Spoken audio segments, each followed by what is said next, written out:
Have you ever wanted something so bad that you wouldn't let nothing stop you from getting it? That's the question God asked me a couple of months ago when I started looking at what He wanted to talk about. And when I got the message, it didn't make sense at the time because what everybody was talking about was going in the opposite direction. So when I get messages like this, it makes me nervous because I'm like, God, you got to show me how this is going to work, how it's going to fit together, how it's going to connect.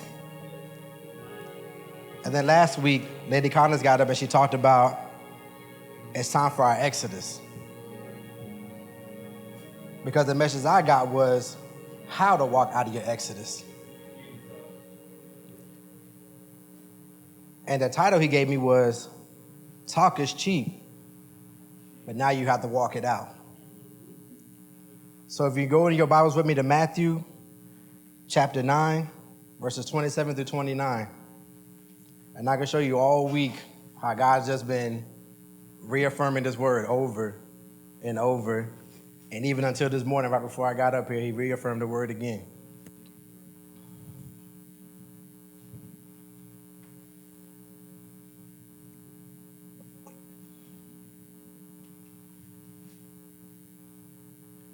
And it says, when Jesus departed from there, 2 blind men followed him, crying out, saying, Son of David, have mercy on us.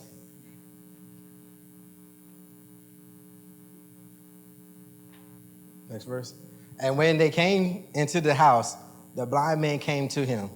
And Jesus said to them, Do you believe that I am able to do this? They said to him, Yes, Lord.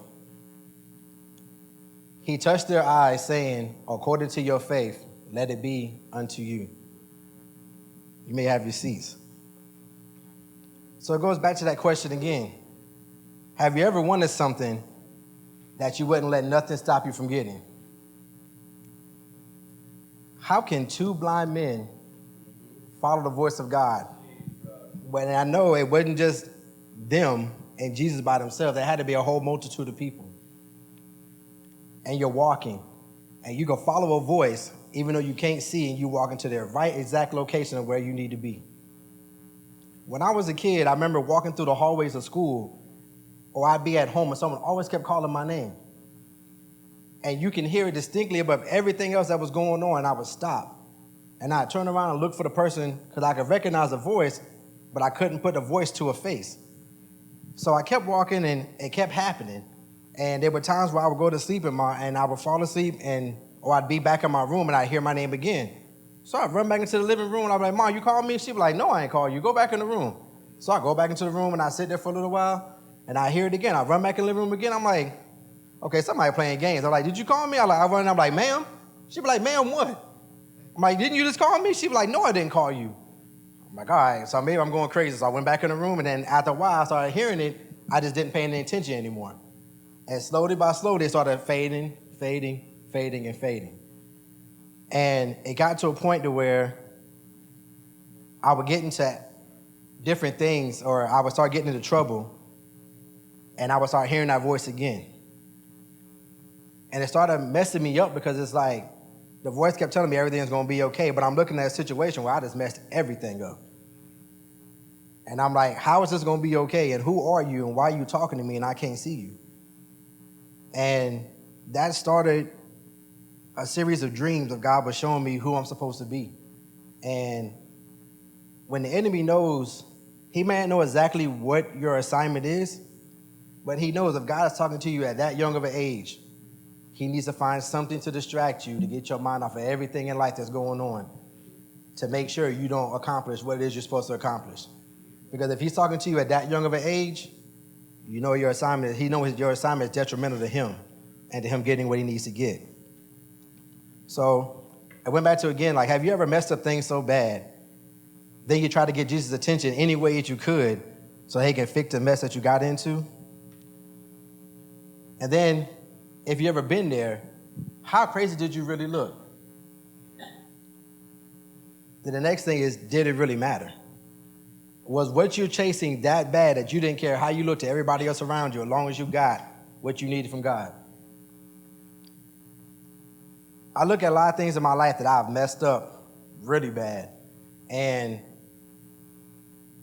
there was no way in the world why things should have worked out the way it did. And the only reason why it did is because of God. And because I got back in line the way I needed to. And a lot of times it's after you bump your heads when you realize, maybe I need to get back in line. And for the youth, that's why I'm telling y'all this message is so important, because there are going to be so many things that we're going to teach you as adults that you are not going to listen to.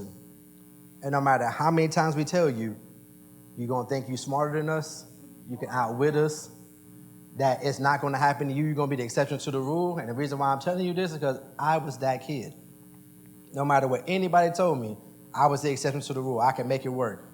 Well, that's what happened to you, but I'm smarter than you. I ain't going to fall in the same traps you fall into. And I'm sure y'all probably said the same things to each other, but not to the parents. But I promise you, if you listen to what we're telling you, you will save yourself so many bumps and bruises, so many nights of crying and heartache and pain and everything else, because we're helping you walk over things that we fell into. And if you walk over what we stepped into, you'll be a lot further ahead at the same point in our life when we're telling you what not to do than we are at this point in time right now. But I know some of y'all still not going to listen, and it's okay, because God still got you no matter what. And all I do, I pray every day over all the kids here, all the other kids I know, is that God continually guides their path. And sometimes you have to take the hard road because you're not going to listen. And you might be someone like me. I'm hard-headed. And there's times where people will tell me to do something, I'm like, yeah, okay. And I walk around and boom, I get hit across the head. And I'm like, man, if I just would have listened, this would have been a lot smoother. But I'm glad to say today that I'm standing here, and we just crossed our 6-year anniversary yesterday. And I thank God because I had a lot of growing to do within them 6 years. And I still got a lot of growing to do. And I'm just glad that God kept everything together the way he needed to. And that everything's going to be better from here. And I know it's going to be. That's why I speak it every day. But it also goes to who's around you. Who do you deal with? Who's in your circle? Who are you walking with? And what are they really doing while they're walking with you or while y'all walking together? It's not just what comes out of their mouth, but what are their actions? So you don't have to turn there, but in the book of Numbers, chapter 20, you can see where the Israelites, where God had to prune the Israelites, because a lot of them were toxic to Moses and to Aaron. Because every time they would go somewhere, God would do things for them. Kept their shoes, kept their clothes together for 40 years. No holes, no torns, nothing. And they still complain about everything else in the world. And after a while, those bitter complaints, the gripes, and everything, any human person hearing it for so long, you would get frustrated with hearing it.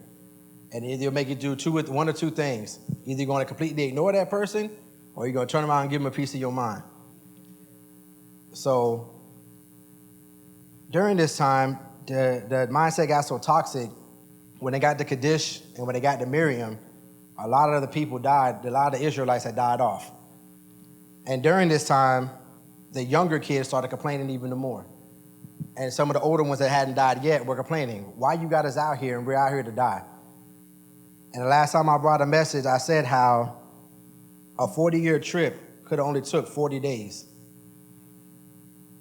if their mindset was right and they're mature enough to handle what the battle they had to face. But since they wasn't, just like a lot of times we're not, God has taken us around the long way. And we go along that long way, we have to run into some bumps and bruises that we don't like. We're going to see a lot of things we don't like. We're going to deal with a lot of things we don't like. And we're going to hear people try to tell us things that we don't think we want to hear, or we don't think we ought to do because we think we're better than that. But going through that path helps you see that the more you listen, the more focused you stay, the better you'll be at the end of that journey you have to go through.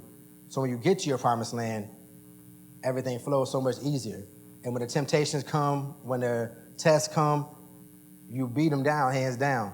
It's like Pastor Cooley used to always say, I don't want the enemy to get me on the same thing every time.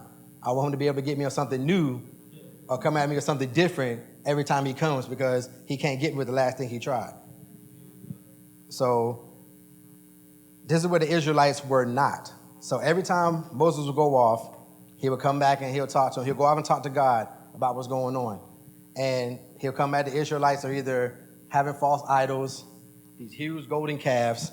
They're worshiping fertility idols and things like that. And it started to get to him after a while. He's like, man, I'm going doing all this intercession for y'all, making sure we have everything we need, trying to be your leader, and you don't even want to follow me. You're doing your own thing. Like, why do I even need you with me in the first place?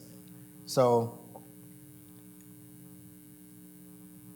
after the people of Kadesh, when people died in Kadesh and Miriam, Moses went back to seek God for the answer of how to get things, how to move to the next phase. But what he did not consult God about is the anger and how upset he was in his heart, and how to get that flushed out. So when he went back to the people, he wouldn't have made the mistake that he made by striking the rock twice instead of speaking to the rock like God told him to do. So this is where we have to make sure that poison and the people that we're around doesn't enter into our hearts or enter into our minds, so that when we are given a command of God of what to go do, we actually execute the plan the way we're supposed to, and not be so angry at the people that we strike a rock or we say something or we do something we're not supposed to do. Because even after all that, you got the answer for that. No matter how mad they made you, no matter what they said, how they treated you. And Moses' punishment was he did all that work, couldn't go into the promised land. And I don't know about y'all, but I'd have been highly upset if God took me from everything he took me from, got all these hard-headed people together. We done went to Pharaoh, performed all these miracles, and I went against other sorcerers and things like that. I throw my staff down, it turns to a snake. They throw their staff down, it turns to a snake. And I could put my hand inside of a bag and pull it back out, and it's leprous. Put it back in there again, pull it back out, it's completely healed. All these things he's doing back and forth, and now Pharaoh finally gives them the people. They get all the way to the Dead Sea. He raised the staff up, parts the waters, all the people of Israel walked through.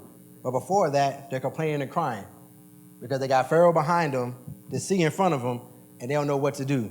But every time they trusted in God, God always came through. And I can look back over my life, and I've been the same exact way. I've been the Israelite that been complaining, murmuring every time I see something bad happen. And instead of me saying, hey, God, what am I supposed to do now? I would sit there and wallow in what's going on bad in my life instead of focusing on God and what God said to do to keep moving forward. A lot of times, we can't get the gifts that God gives us because we're not ready for the responsibility or the expectation of what comes with that gift. A lot of times we fight against a lot of things that God's trying to give us. And some of the things we'll say is, I may be wrong, but, and then you say what you got to say. Or, I've always done like this before. Or, why can't I do it like I used to? Because all those things you would say like that show signs of immaturity. All that proves that you're not ready to move forward to the next level. If God is trying to trust you to do something in that next level or to that next season, how can you walk into that next season if you're still battling the things of the old season? You haven't conquered anything, and the enemy going to come with the same thing every time and stop you.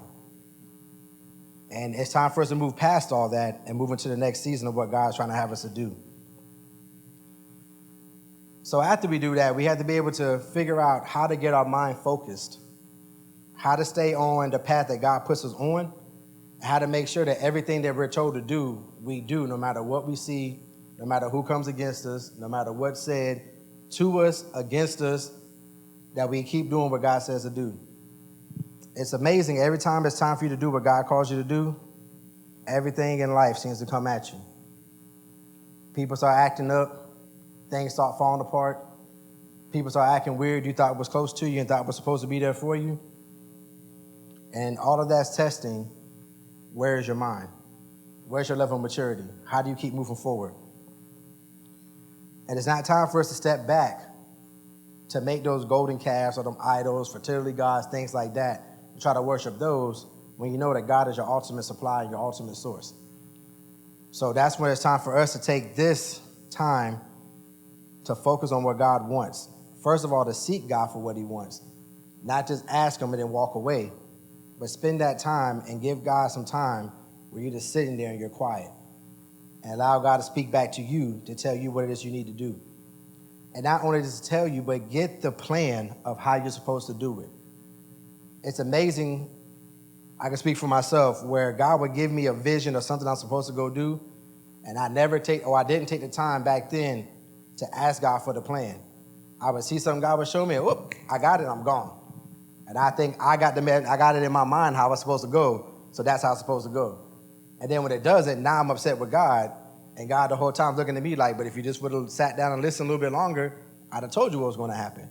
I'd have told you what you need to do, what to focus on, and how to stay strong. So it takes time for us. That maturity also teaches us how to sit still. No one likes quiet. No one likes silence. Everybody's so used to up and moving, doing things, everything happening right now.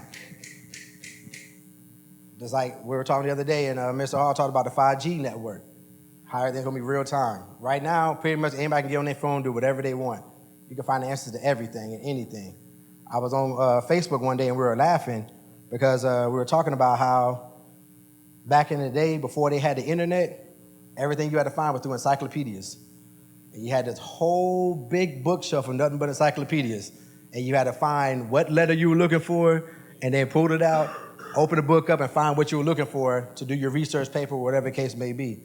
Nowadays, you just go on the internet, type into Google or whatever it is, what you're looking for, instantly, whatever you're looking for pops up. So everybody's so used to getting everything right now, when God is like, wait, we don't know how to do that anymore. And that's a vital key to how to move forward in God, is to be patient, because sometimes you can jump up and run too fast, and you have to take that time, because a lot of times there's a carbon of what you're looking for. The enemy knows what you're supposed to get, and he'll set a carbon copy out in front of it. And if you don't take that time to wait and understand what it is you're looking for and the characteristics of what you're looking for, you'll run to that carbon copy thinking it's the real thing. And you'll run for that gift, and the enemy got you now. And that's all it was set up for, is the enemy to trip you up and to keep you off the path you're supposed to be on. So after you do that, the question would be, if you fall and you stumble like that, how would that make you feel? Like I said before, I was upset with God. I was mad at God because I felt like he didn't do what I thought he was supposed to do. But had I took that time and sat back and listened and stopped being so anxious and trying to be so quick and trying to be the first person to get there and trying to move with a sense of urgency, I would have realized what was about to happen. I would have realized there were booby traps set up ahead of that. There were things that were going to happen that if I'd have kept my eyes open, I'd have knew what to look for and what not to look for. So now it comes to the time of marriage and things like that. God always has an order of how he sets things in place. And for a lot of men, a lot of times, we understand we're the head, but we don't understand what the head really means. The head really means everything that goes wrong under your watch is your fault. You have to give an account for that.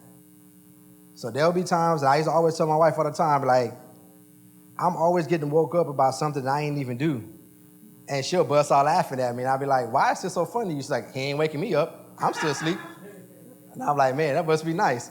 So I would sit back, and it would frustrate me sometimes, but it came to a point where I had to realize this is how God said it to be. Because there's times where God will give me instructions of what to do. It's not going to give anybody else any instructions.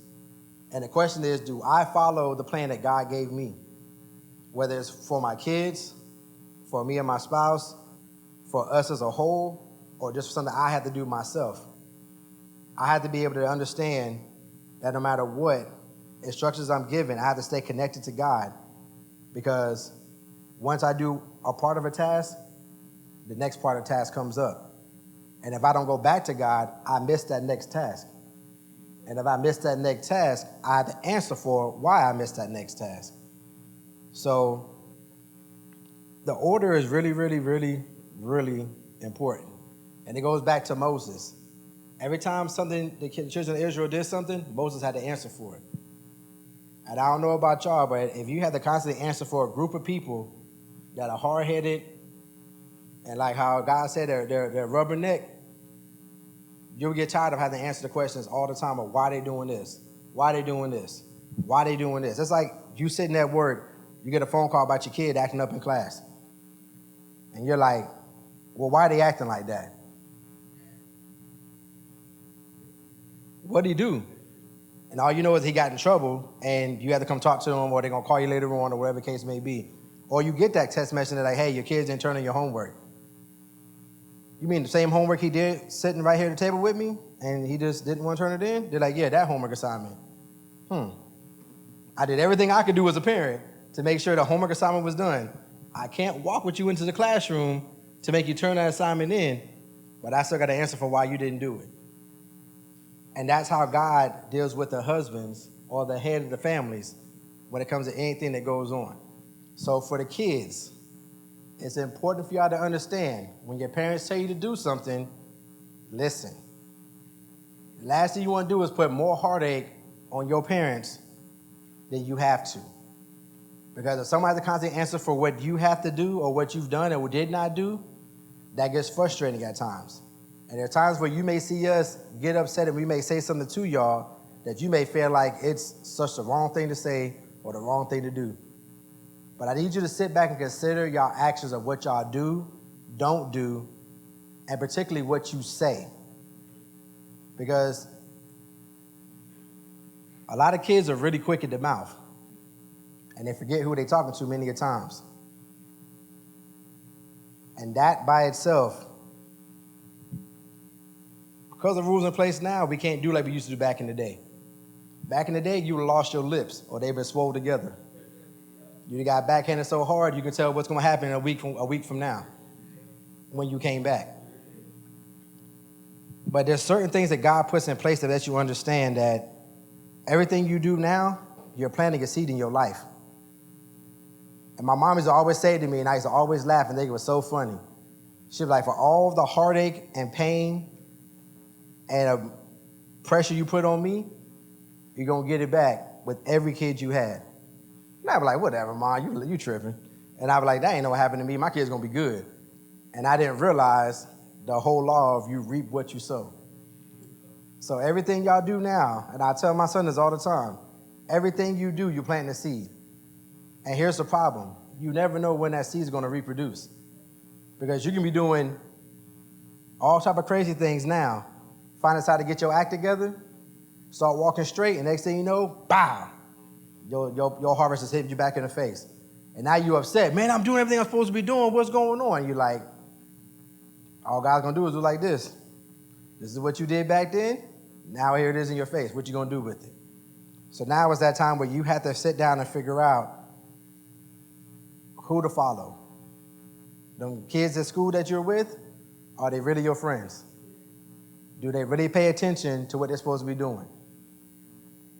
If you brought them home to your parents, would they tell you to listen? Would they tell you to listen to them or follow them? Or would they tell you to leave them alone and walk away from them and never talk to them again? If you have an inkling that that's what it's going to be, your best bet is go ahead and stop them now. Because if you don't, it carries on to adulthood. And I can tell you from experience, there's nothing worse than having people in your circle you think are friends, and they're really not. Because your definition of what a friend is so skewed that anybody that comes along that says, hey, I'm cool with you, you'll accept them. That's what you do not want. You should never be somebody's sloppy leftovers and you making them priority in your life. So I need you to remember that, because if you don't and you get burnt long enough, you're going to be like Moses. God's going to tell you to do something and you're going to be so angry, you're going to come out and do something you wish you never would have done. And I don't know if you've ever been in that place before, but if you've ever done something you wish you never done before and you can't take it back, it's one of the worst feelings ever in life. It's just like when you say something to someone, you call them something you shouldn't have called them, and you're like, oh, too late, it's already gone. And it's working what it has to work. It started the process already, what it's going to manifest. So Moses missed the promised land. But what would it cause you to miss? How many things have you been promised by God that one simple mistake could be like, you know what, God's like, you know what, I can't trust you in this, so I can't give you all this because of one thing that you did not do. So think about that. For all y'all youth, you have plans of where you want to be in life. You have plans of what you want to do. The 9th grade or the 8th grade is preparing you for the 9th grade, which starts everything. If your grades and everything you want to do does not line up with the goal you say you want in life, you might as well change your goal or figure out how you're going to get back around it to make it happen. But one mistake, like hanging out with the wrong person, and you go out when your parents say, hey, go to this place and come straight back home. You're like, you know what? Hey, let's go over here and go do this and this. We're going to go real quick and come right back. You're like, all right. You go over there, next thing you know, you get arrested. And they did something wrong. You're not even any a part of it, but because you're there, now you're an accessory. Now you're looking at 30 years in prison for something you ain't even do. How old are y'all now? About 14? About 13, 14? 12? Around that age? Think about that. 30 years from now, how old you going to be?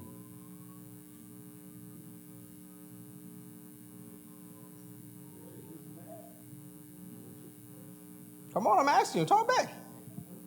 Say it. So think about that. I'm not even 40 years old yet, but I've worked a whole military career and getting paid for the rest of my life. And that whole time while I'm doing that, you're sitting in prison. Now, what can you do with your life after that?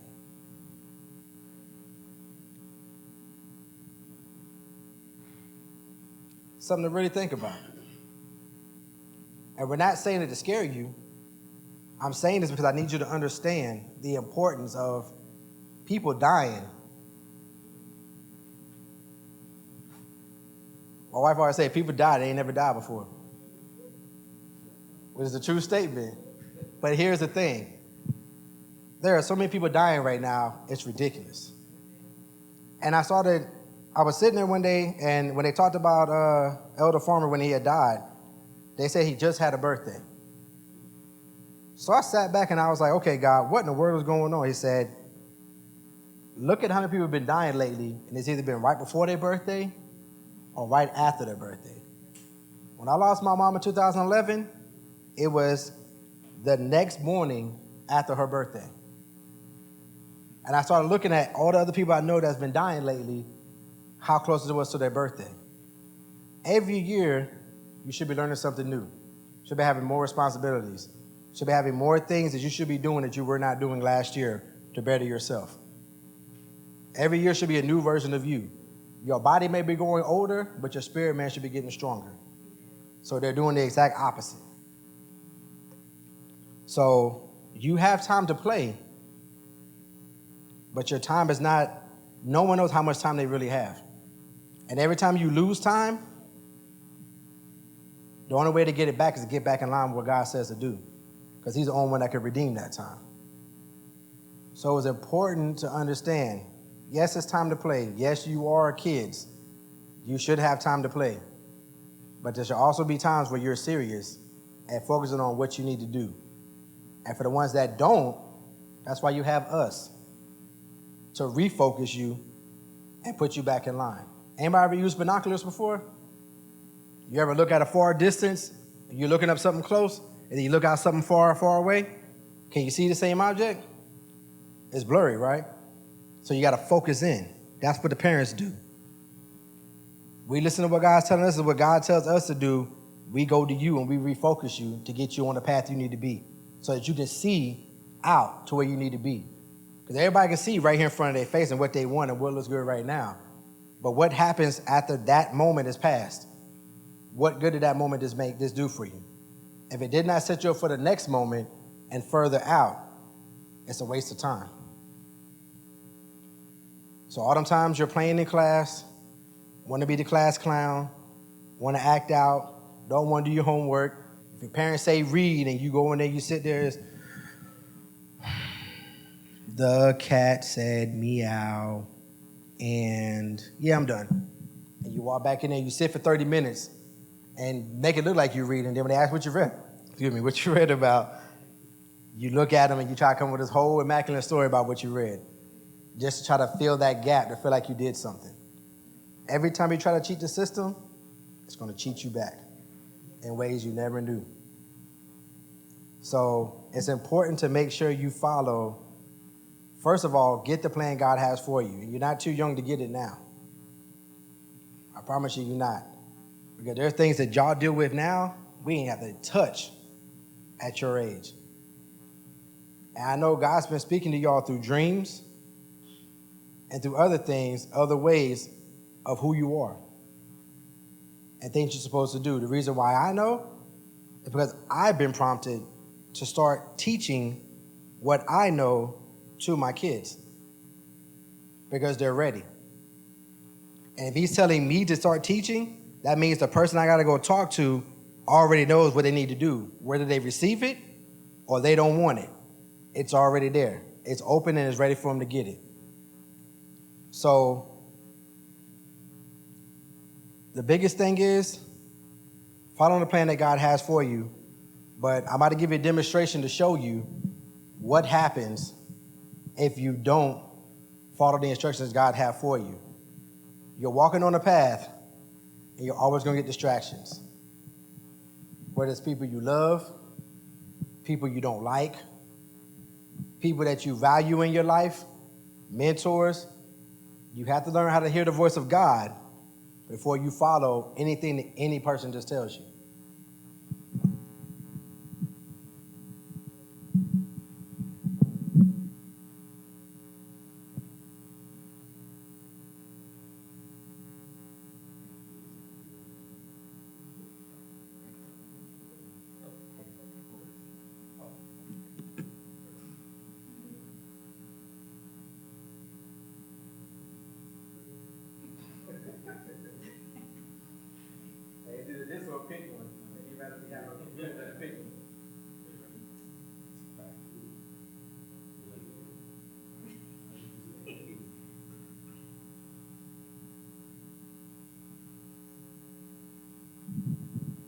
I seen this before on Facebook, and it made a lot of sense to me. You ever been praying to God, and God gives you a message, or he gives you something, and you don't stay for the rest? This is what happens. Follow me.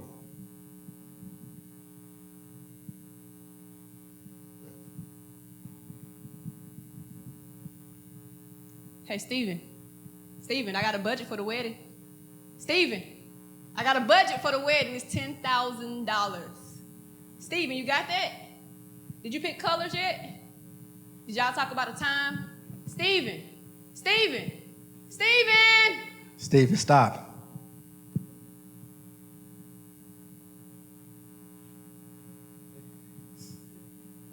Where am I?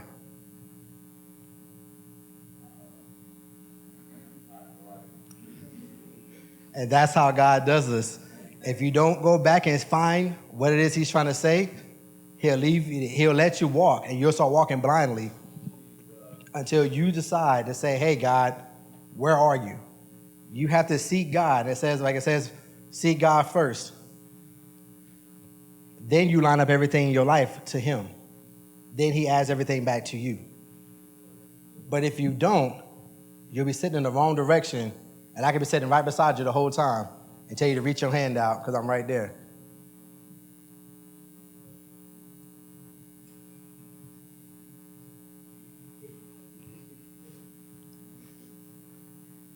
So if you don't listen, you miss a step. Had you reached your hand out, I can guide you back to where you need to be. Now reach your hand out. Now I can guide you back to the path of where you need to be.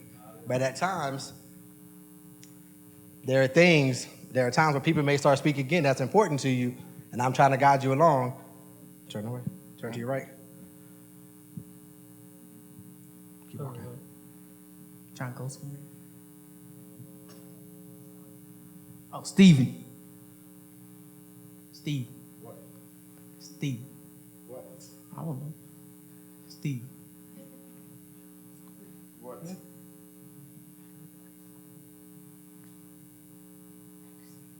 What does that stand for on your shirt? Love you, man.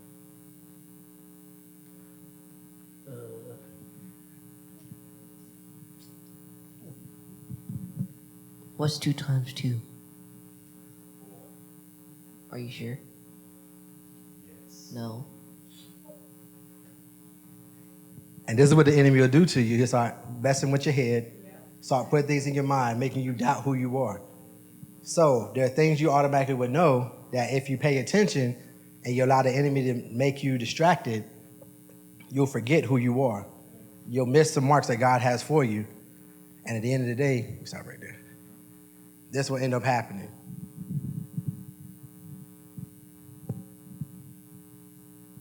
I was gonna got him up on the stage, but I didn't want him to fall.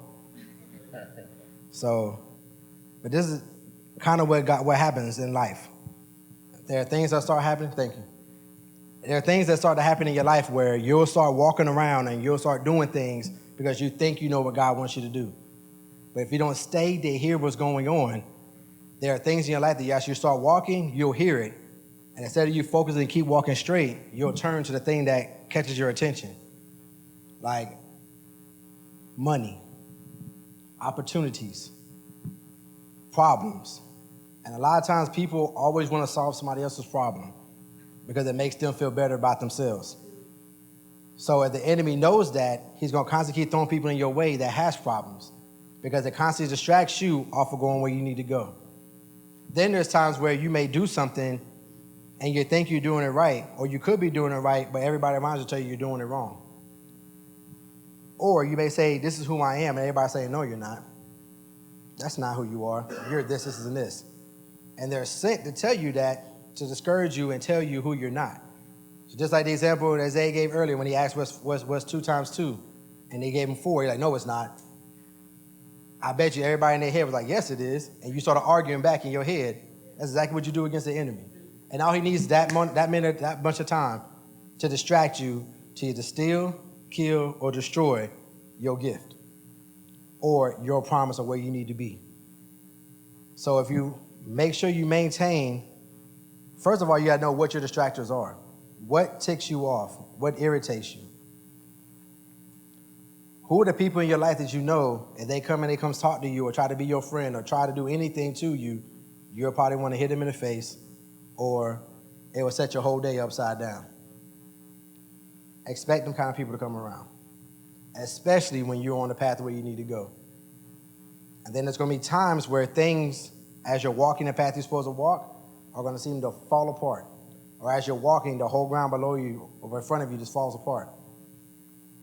And the part is, will you trust God to keep walking? Because you never know, a hand might come out of nowhere and fill that whole gap for you to keep walking. And as you keep walking across that gap, people are watching. And that's how you win souls for God and still do your job.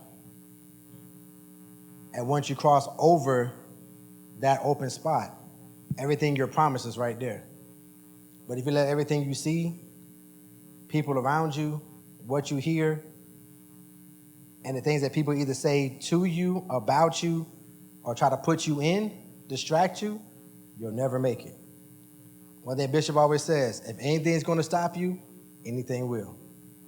And I remember that because a lot of times, anything always stops me because I let it stop me. I find the excuse of why this is what can stop me, instead of finding the reason why it can't stop me and how to move around it. So this is why I encourage to the youth and even everybody else in here, make sure you understand who you are. The only way you understand who you are is by spending that time with God, because God will show you who you are. And you may not understand everything about it, but if you know who you are, can't nobody else tell you who you're not. And if I can destroy your identity, the rest of your life is in shambles. Because the whole time you're going to find out, when you finally figure out, if I'm telling you who you're not and destroying who you say you are, by the time you finally realize that I've been lying to you, you've lost so much time and so many opportunities that now you have to go back and reverse that process of remembering who you are, getting back into place, and then walking out where you're supposed to be walking out. Because instead of walking out going this way, you'd be walking out this way. And for us, or for me, formerly being artillery, if you miss by 1 mil or 1 degree and you shoot over 1,000 meters or over 100 meters, it's a term called shot out. And what that means is you have missed the whole impact area of the object you're supposed to hit. If you miss that object, there are 3 things that automatically pop into your head. Did I kill somebody? Did I kill any livestock? Was anything destroyed? If any of them things happen, same thing happens if you walk out of who you're supposed to be. You could have been on a path to stop somebody from killing themselves, to stop somebody that could have helped somebody else from killing themselves. And because you shot out and go in the wrong direction because you don't know who you are, you're walking the wrong path and you're intercepting the wrong people. And now you're frustrated because you can't figure out why everything you're doing doesn't seem to work. You don't see any benefit of what you're doing in life. You don't feel like you're successful in anything. So somebody can tell you you're supposed to be a plumber. Now, man, plumbers don't make no money, man. You should go over here, start investing in this, or you should go to be a doctor. So you waste all your time going through school to become a doctor, and God made you to be a plumber. Because who you had to go meet and who you had to affect, and the money that you thought you were going to make as a doctor, you made 3 times the amount as a plumber, because now it's going to bring you more business, more people. And then it brings you in front of great people. And it says, like the word says, your gift makes room for you. So if you follow your gift of who you're supposed to be, God will take care of the rest of that. Everything you need, everything that you want, if your ways please him, you'll have it. It isn't everybody's job to be rich, but I'm sure everybody would like to have more money. And if your ways please God, he will show you how to do that. But it's just like what I taught about Wednesday.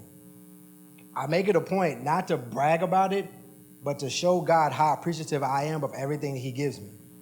As soon as I get paid, the very first thing in my head is I'm calculating how much am I paying for tithes. How soon can I get this money and how soon can I get it inside that basket or into that box?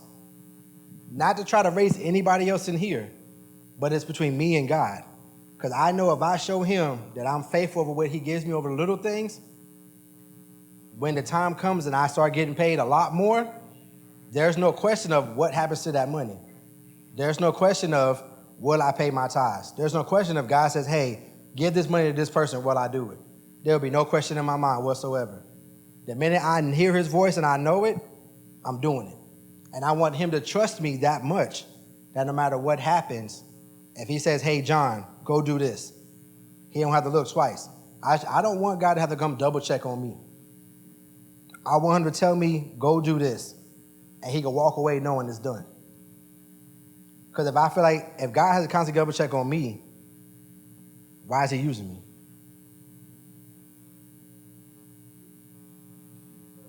And that's the same way y'all should be. Figure out what you're supposed to do and become great at it. Give that gift back to God and let God teach you and show you how to be great at what you do. Don't look to the left and right and compare yourself to other people, because it never gets you to where you're supposed to be.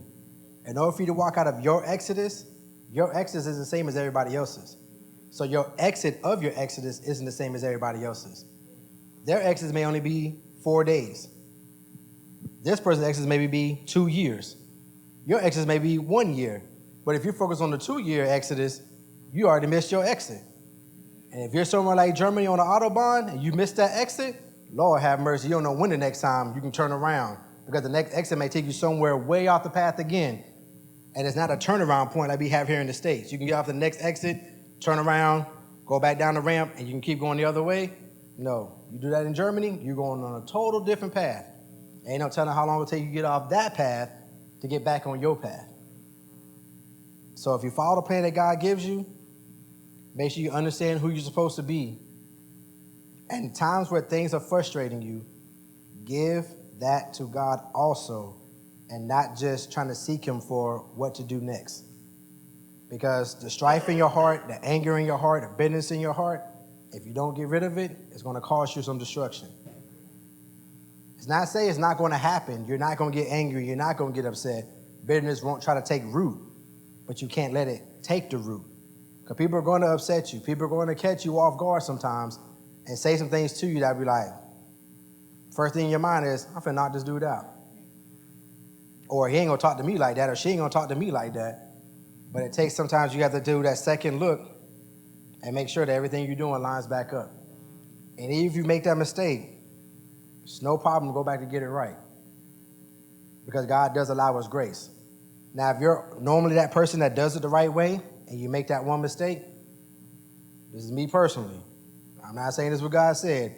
I don't think that God is going to punish you as harshly as he would, is if every time something goes wrong in that area, you flip out and lose your mind every time. And then like, you know what? God's a gracious God. He'll just forgive me. It doesn't work that way. He's going to forgive you, yes. But the punishment you're going to have to pay is a lot worse. Because that's your character of who you're showing, who you're going to be. So to reach your exodus, make sure, follow the plan, understand who you are, and walk your process out. Get rid of the bitterness, the hate, and the strife, and everything else will be all right.